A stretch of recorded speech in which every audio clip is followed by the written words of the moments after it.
বাঙালির শীত পড়তেই নলেন গুড়ের চাহিদা বেড়ে যায়, সঙ্গে পিঠে পুলি। তাতে দরকার হয় খেজুরের রস। ভারত বাংলাদেশ সীমান্তের কৃষ্ণগঞ্জের মাঝদিয়ায় প্রচুর খেজুর গাছ, সেখানকার একটা অর্থনীতিও বলা যেতে পারে। বর্তমান প্রজন্ম এই শিউলির কাজ করতে অনীহা। তারা শারীরিক পরিশ্রম করে এ কাজ করতে চান না। যে কজন শিউলি আছেন তাদের বয়সও হয়ে যাচ্ছে। নতুন প্রজন্মের ছেলেমেয়েরা বুঁদ হয়ে থাকেন অ্যান্ড্রয়েড মোবাইল ফোনে। বিভিন্ন অ্যাপস গেমসের মাধ্যমে অতি সহজেই রোজগার হয়ে যায়। আমাদের জেনারেশন যেটা আমরা যেটাকে নিয়ে এসেছি, এরা সবাই বেশিরভাগই মোবাইলের দিকে ঝুঁকে গেছে। এই মোবাইলে নেট ঘাটছে, নেট ঘেটে এতে যদি তাদের বেশি ইনকাম হয় সেই পথটা বেছে নিয়েছে। রিলস। হ্যাঁ, এটা ওরা ওই পথটা বেছে নিয়েছে। আর তাছাড়া নেশার দিকেও প্রচুর পরিমাণে ঝুঁকে গেছে।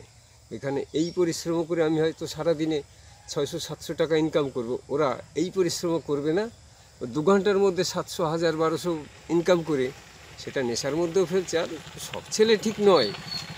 এটা তো একটা ভালো জিনিস এবং হ্যাঁ, এটা একটা খুবই ভালো জিনিস।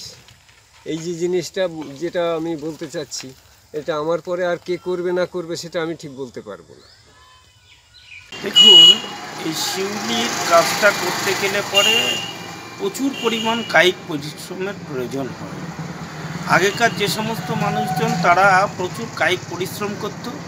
দেখুন, সকালবেলাতে যাওয়া, গাছ থেকে ভাড় পেড়ে নিয়ে আসা, তারপরে সেটা জাল দেওয়া, সেটাকে স্টক করে রাখা, মার্কেটে নিয়ে এসে বেচা, আবার দুপুরবেলায় গিয়ে গাছ কাটা, আবার ভাড় বেঁধে দিয়ে আসা, আবার সারা রাত সেইখানে রস পড়বে, তারপর আবার সকালবেলায় নিয়ে আসা।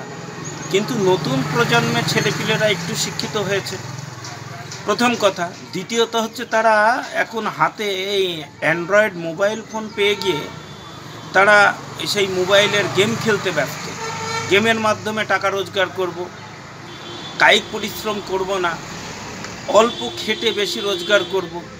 এই যে মানসিকতা, এই মানসিকতা থেকে আমার মনে হয় যে তারা কায়িক পরিশ্রমের দিকে বা শারীরিক পরিশ্রমের দিকে তারা পিছিয়ে পড়ছে। সেই কারণেই আজকে শিউলির এত অভাব দেখা দিচ্ছে। ফলে তারা আর আগ্রহ দেখান না এই শিউলির কাজে। আগামী দিনে এই ফলে এই শিল্প তথা খেজুর রসের উৎপাদন আস্তে আস্তে আরও কমে যাবে বলে মনে করা হচ্ছে।